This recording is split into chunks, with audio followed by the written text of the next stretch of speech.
Since insomnia in the elderly is often related to multiple underlying conditions, it's important in the context of the workup to be able to systematically ask about those conditions and to elicit the hallmark symptoms of those conditions. For example, heartburn in the case of gastroesophageal reflux, or significant weight loss and anhedonia in the case of major depression, or breathing pauses and snoring in the case of sleep apnea. So a systematic evaluation is critical before we delve into symptomatic treatment.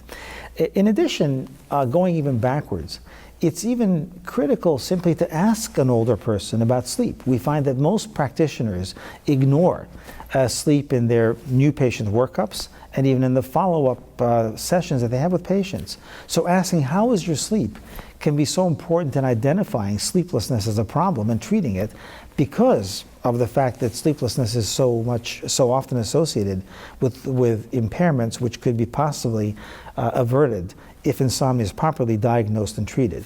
So asking about sleep, systematically asking about the disorders that may be causing insomnia, and thirdly, looking at the nature of the sleep problem itself. For example, is it a problem with falling asleep, or is it a problem in staying asleep, or both?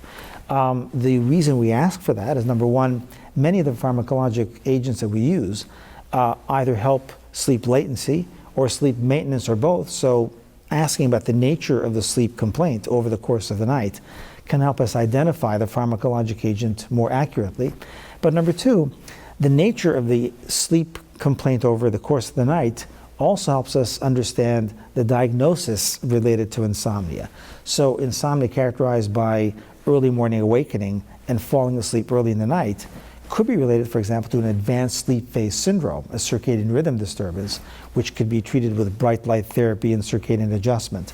On the other hand, insomnia characterized by waking up a lot during the course of the night may be related to major depression or nocturia. So those are some of the things we need to do to understand insomnia, the nature of insomnia, and some of the underlying comorbidities in the older person.